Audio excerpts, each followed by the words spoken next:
ქართული ოცნება მიუნხენის უსაფრთხოების კონფერენციაზეც თამაშგარე მდგომარეობაში აღმოჩნდა. კონფერენცია სამ გუნდიდან ვერავინ დაესწრო, ამიტომ დეტალებს ძირითადად სალომე ზურაბიშვილის და გიორგი გახარიას შეხვედრებიდან მიგებდით. ორივე მათგანს აეროპორტში ქართული ოცნების მომხრეების კოჰორტა დახვდა ლანძღვით და კვერცხების სროლით. კონფერენციის ამბებს და შთაბეჭდილებებს ჩვენ მესამე მხარესთან შევაჯამებთ. ნათია სესკურიანი ერთდება პირდაპირ ეთერში ლონდონიდან. მოგესალმებით ნათია, ძალიან დიდი მადლობა თქვენი დროისთვის. ნათია, შეგვიძლია თუ არა ვთქვათ, რომ რაღაც ახალ ფაზაში შედის უკვე მსოფლიო, რა ფაზაა ეს და რისთვის უნდა იყოს საქართველო ამ ფაზაში მზად? კი, ნამდვილად ალბათ შეგვიძლია ამის თქმა, ვინაიდან ეს კონფერენცია იყო ისტორიული, ჩვენ ყველას ვის ვესწრებოდით ქონდა შეგრძნება, რომ რაღაცა ახალ ფაზაში შევედით, ასე ვთქვათ, იქიდან გამომდინარე განსაკუთრებით მას შემდეგ, რაც მოვისმინეთ JD Vance-ის გამოსვლა. ჯერჯერობით რთულია იმის თქმა, თუ ზუსტად რა ფაზაში ვართ, მაგრამ ალბათ რამოდენიმე დასკვნის გაკეთება შეიძლება, რომ ტრანსატლანტიკური ურთიერთობები შეიცვლება ძველი ფორმით, რა ფორმითაც ეს ურთიერთობები ვითარდებოდა. ასეთი ფორმით ვეღარ ვიხილავთ ამ ურთიერთობებს. შეიცვლება მიდგომა უკრაინასთან, რასაც უკვე ჩვენ ვხედავთ და ამ კუთხით, რა თქმა უნდა, ძალიან დიდია ღელვა იმის შესახებ თუ როგორ დასრულდება ეს ომი და რა იქნება იმ სამშვიდობო შეთანხმების პირობები, რასაც ჩვენ გვპირდებოდნენ და იყო მოლოდინი, რომ სწორედ მიუნხენის კონფერენციაზე გავიგებდით ამ დეტალებს, თუმცა ერთ-ერთი მოულოდნელობა სწორედ იყო ის, რომ JD Vance-მა საერთოდ არ გააჟღერა ამ შეთანხმების დეტალები და საქართველოსთვის ალბათ მნიშვნელოვანი არის ის, რომ ის იზოლაცია, რა იზოლაციაშიც დღეს ვართ, ეს ქვეყნისთვის არის ძალიან წამგებიანი და აუცილებელია და საჭიროა ჩვენთვის ეგზისტენციალური მნიშვნელობა აქვს, რომ როდესაც განიხილება უსაფრთხოების საკითხები და თუ როგორი იქნება ევროპული უსაფრთხოება მომავალში, ამ საუბრების ნაწილი დაეთმოს საქართველოს და საქართველოს უსაფრთხოების საკითხები იყოს ამ ყველაფრის მნიშვნელოვანი ნაწილი, რადგან საქართველო დგას უკვე იმ ეგზისტენციალური რუსული საფრთხის ქვეშ, რის შესახებაც სხვათა შორის ბევრმა ევროპულმა ქვეყანამ მხოლოდ ახლახანს დაიწყო მღელვა და ფიქრი ამ ყველაფერზე. კი, და ღიად საუბარიც მათ შორის. ნათია, ყველა მოლაპარაკებას ვთქვათ, რომელიც დგება ამერიკას, ევროპას, უკრაინას, რუსეთს შორის, ფონად გაზდევს აი ეს ეკონომიკური საკითხების ფონი, ხომ? და ანუ რა ხდება ამ შემთხვევაში? ტრამპი წმინდა ბიზნეს გარიგებასავით უყურებს, ესე ვთქვათ, ამ ომის დასრულებას ამერიკისთვის? ტრამპი პირველ რიგში არის ბიზნესმენი, მისი დამოკიდებულება ბევრ ამ საკითხთან მიმართებაში არის ძალიან ტრანზაქციული.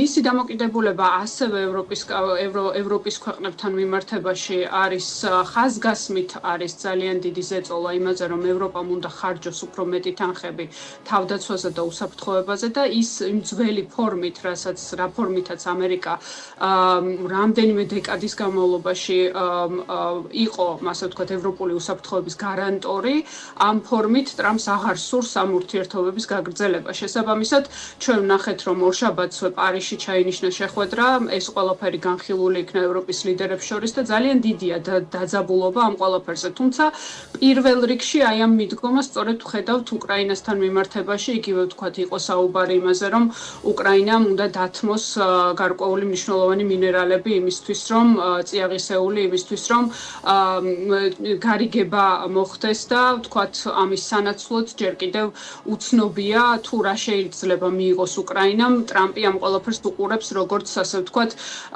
გარიგებას, რომ იმის სანაცვლოდ რამდენი მილიარდიც ამერიკის შეერთებულმა შტატებმა ამ შემთხვევაში ბაიდენის ადმინისტრაციამ დახარჯა უკრაინაში, მათ უნდა მიიღონ უკრაინისგან რაღაც. ამ ყველაფერზე ძალიან დიდი უთანხმოება არსებობს ზელენსკისთან ორ შეხვედრას დავესწარი მიუნხენში, სადაც მან აღნიშნა, რომ იგი არ არის მზად ყველაფერს მოაწეროს ხელი და ერთ-ერთი ამის მაგალითი იყო სწორედ ეს შეთანხმება წიაღისეულის შესახებ, სადაც მისი თქმით არანაირი პირობა არ იყო უსაფრთხოების გარანტიის, რაც უკრაინისთვის არის მთავარი პრიორიტეტი ამ პირობებში, როდესაც რუსეთი და ამერიკა ერთმანეთთან საუბრობენ უკრაინის მომავალზე, სამწუხაროდ უკრაინის გარეშე.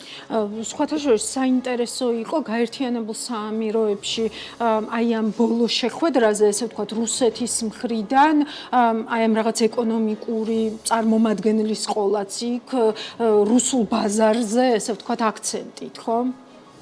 კი, რა თქმა უნდა, რუსეთისთვის ერთ-ერთი მთავარი პრიორიტეტი ახლა არის უსაფრთხოების საკითხებთან ერთად, რასაც რუსეთი უწოდებს უსაფრთხოების საკითხებს, როგორიც არის და სხვათა შორის თქვენ წინა კითხვას რომ მიუბრუნდე, აქ საქართველოს საკითხი უკვე რუსეთის მიერ არის გაჟღერებული და ითხოვენ კონკრეტულად ნატოს ბუქარესტის სამიტის პირობის უკან წაღებას, რაც როგორც რუსეთის თქმით და ეს არაერთხელ მოგვისმენი არ არის ახალი, რუსეთი ამ ყველაფრით აპელირებს, რომ ეს არის მისი ეროვნული უსაფრთხოების თვის საფრთხე.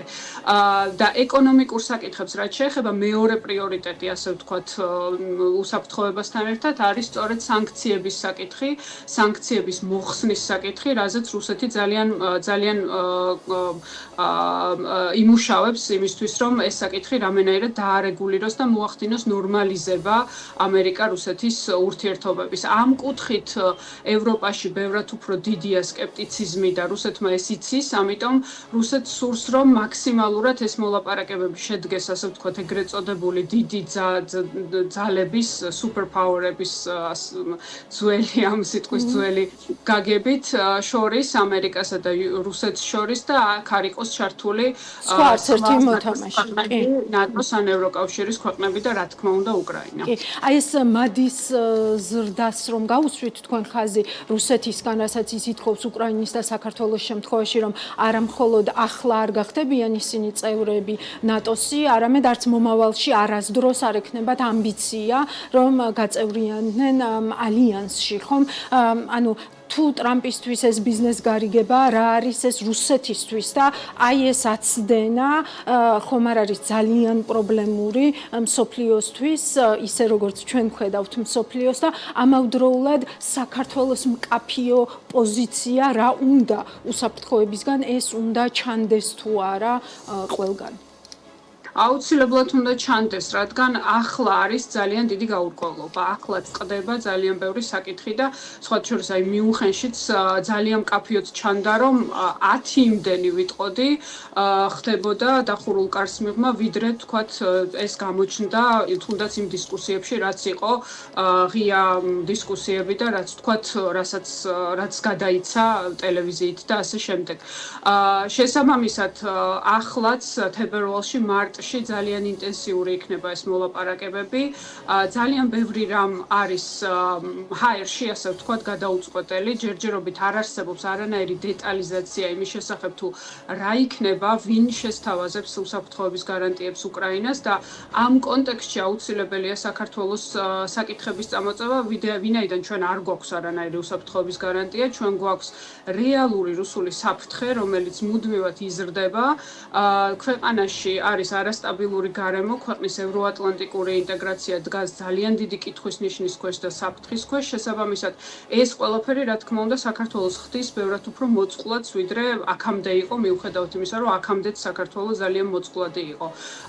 ამიტომ აუცილებელია აი ამ საკითხების წინა პლანზე წამოწევა და სამწუხაროა, რომ ეს ასე არ ხდება. ნათია, ძალიან დიდი მადლობა მოკლე შეჯამებას გთხოვ. აი სამი ყველაზე, ესე ვთქვათ, საყურადღებო საკითხი რომ გამოყო მიუნჰენის კონფერენციიდან, რასაც ყველაზე მეტად დააკლდა, ესე ვთქვათ, პროდასავლური ხელისუფლების ყოფნა აი ამ კონფერენციაზე და რეალურად ეს საკითხები, ვთქვათ, სხვა მხარეებთან ნაკლებად განსახილველი შეიძლება იყოს, ვიდრე, ვთქვათ, ხელისუფლების წარმომადგენლები რომ ყოფილიყვნენ მიუნჰენის კონფერენციაზე.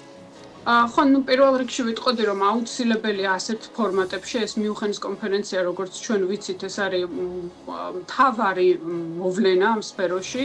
ეს არ არის მხოლოდ კონფერენცია და როგორც გითხარით, აღნიშნე აქამდეც გარდა იმ ღია ნაწილისა, ბევრად უფრო მეტი და მნიშვნელოვანი განვითარება აქვს ამ კონფერენციას, თქვათ იმ დახურულ ნაწილში, რაც არის კონფერენციის თანმდევი და განუყოფელი ნაწილი.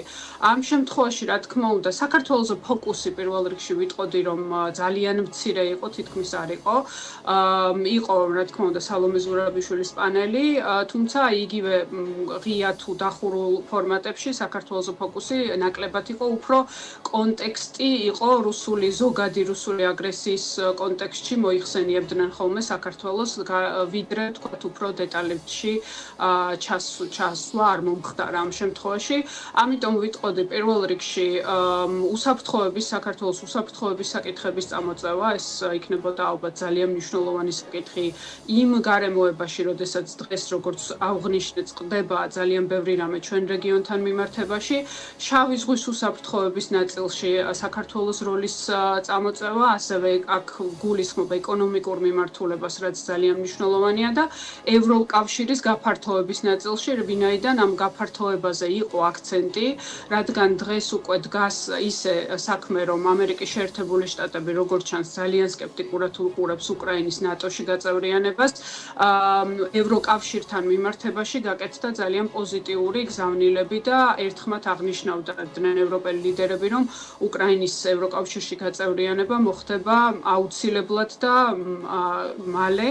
შესაბამისად, ამ კონტექსტში მაგალითად ძალიან მაკლდა საქართველოს განხილვაც და ეს მე ვფიქრობ, რომ დღეს საქართველოს აქვს ამ კუთხით ისტორიული შანსი, რომ ჩვენ ისტორიულ მიზანს მივახციოთ უფრო მცირე ვადებში, ვიდრე ეს აქამდე უკრაინის ომამდე იყო შესაძლებელი. ალბათ ამ სამ მნიშვნელოვან ელემენტს გამოვყოფთ. უღრმესი მადლობა ნათია მკაფიობისთვის და ამ დეტალებისთვის. ნათია სესკურიას ვუსმენდით, მოკლე, მაგრამ ძალიან სასარგებლო შეჯამებით.